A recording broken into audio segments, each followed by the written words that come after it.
নমস্কার বন্ধুরা, স্নেহা গার্ডেনে সবাইকে স্বাগত। বন্ধুরা, আজ আমি দেখাবো যে কার্টুনের মধ্যে আমরা কিভাবে অতি সহজে মটর চাষ করতে পারি। কার্টুন, বস্তা, ঝুড়ি এবং ফেলে দেওয়ার জিনিসের মধ্যেই, কোনো খরচ ছাড়াই।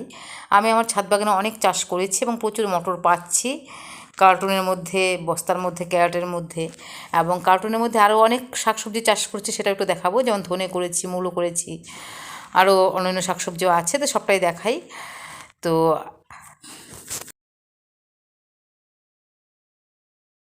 বন্ধুরা, এই বাক্সটাতে করব মটর শাক। কতগুলো মটর ভিজিয়ে রেখেছি, অঙ্কুরিত হয়েছে, সেটা রোপণ করব। তো বাক্সটা নিচের দিকে ছিদ্র করাই আছে, ফাঁকা আছে। তো এটার উপর আমি প্লাস্টিক দিয়ে দেবো ফুটো করে, তারপর 4টা কভার করে দিয়ে 4 সাইডে, 4 দিকটা। তারপর আমি এটার মধ্যে সবজির খোসা দিয়ে এবং বিভিন্ন আগাছা দিয়ে রোপণ করছি, দেখাই সেটা। বন্ধুরা, সুন্দরভাবে কভার করে দিয়েছি একদম, এটা খুব সহজভাবে দিয়ে দিয়েছি। এখন এর মধ্যে আমি আবর্জনা দিয়ে এটা প্রায় 70% ভর্তি করে দেবো। তারপর 30% আমি দেবো এই ধুলোবালিযুক্ত আমার যে ছাদ বাগানে ঝাড় দেওয়া নোংরগুলো রয়েছে সেগুলো। এটার মধ্যে দিয়েছি কাপড়, কারণ কাপড় দিয়েও গাছ করা যায়, সেটা আমি দেখিয়েছি অনেক কয়টা ভিডিওতেই। তো এই যে কাপড়, এটা একটা অপরাজিতা ফুলের গাছের মধ্যে ছিল, আপনারা দেখেছেন এটা। এটাও বেরিয়েছে, শুধু খুলে না দিয়ে আমি এটা নিচে দিয়ে দিলাম, নিচেই থাকবে এটা। এটাও দিয়ে জল ড্রেনেজ হয়ে যাবে।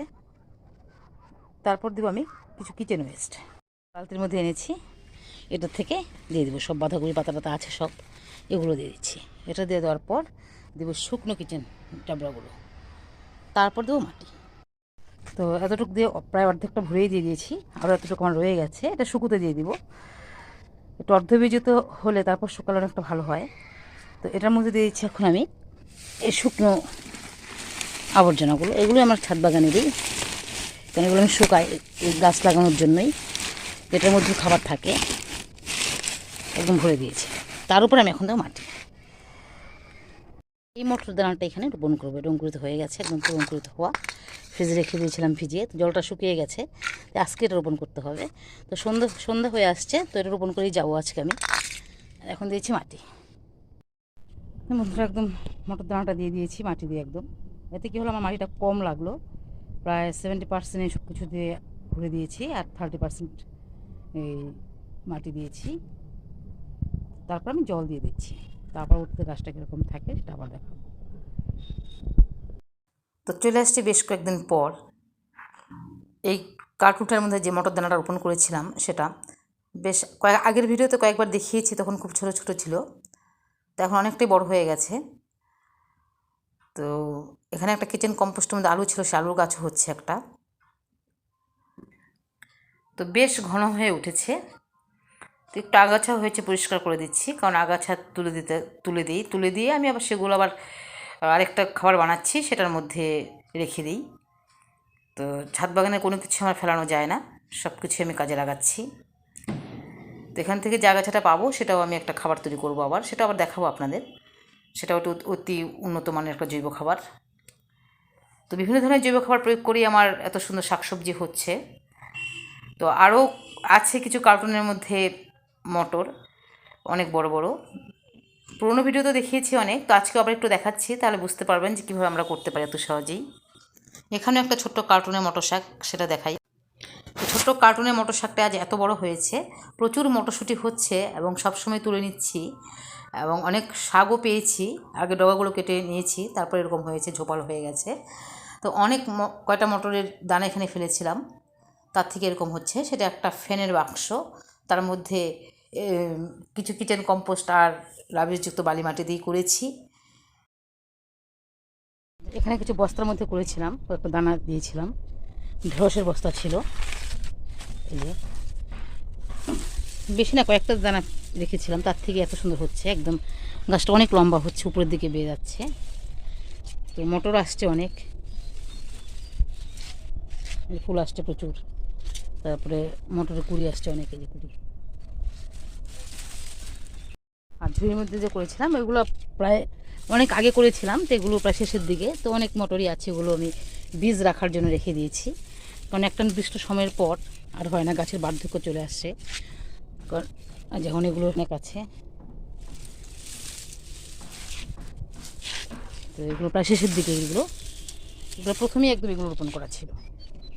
তারপর এটার মধ্যে আছে ছোলাও অনেক হচ্ছে। তো এখানে একটা বস্তার মধ্যে মটর দানা করেছি। এই যে একটা বস্তার মধ্যে কৌটোর মধ্যে কিচেন ওয়েস্ট খাবার দিই, আর বস্তাটার মধ্যে হচ্ছে অটো মিডিয়াতেই হচ্ছে। প্রচুর মটর হচ্ছে এটার মধ্যেও, প্রচুর ফুল আসছে, অনেক মটর হচ্ছে, কুড়িও আসছে আরও। এই যে একটা কার্টুন, এটার মধ্যে অনেক বসুয়া শাক হচ্ছে, ডাটা হচ্ছে অনেক। এই যে এই কেজি কার্টুনটাতে। তারপর এখানে একটা কার্টুন আছে, কার্টুনের মধ্যে মূলো করেছিলাম, বেশ বড় বড় মূলো, অনেক বড় বড় মূলো হচ্ছে। দেখাই মূলোটা আপনাদের, এখন কত বড় মূলো। এখানে দুটো মূলো আছে, এদিকে আরও আছে, অনেক বড় বড় মূলো হচ্ছে কার্টুন ভর্তি। তারপরে মূলো করেছি, এটার মধ্যেও কার্টুনই করা এটা।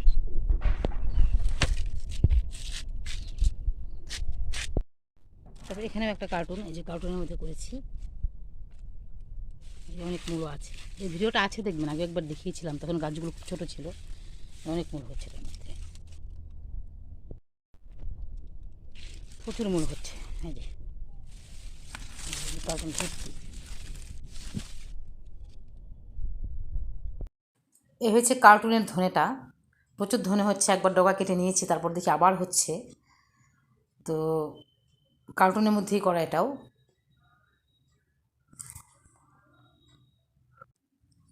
তো আজ এখানেই রাখছি। তো এই গাছগুলো আর বেশি দিন রাখা যাবে না, যেহেতু এটা রবি ফসল হিসেবে আমরা চাষ করি।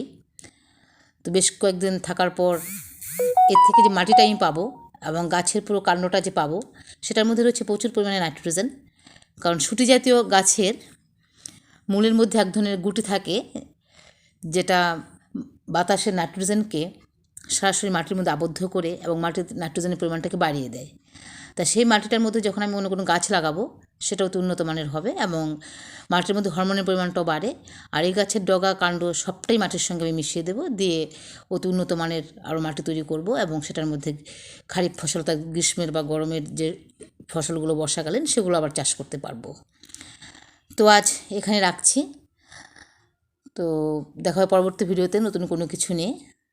ততক্ষণে আপনারা ভালো থাকুন, সুস্থ থাকুন।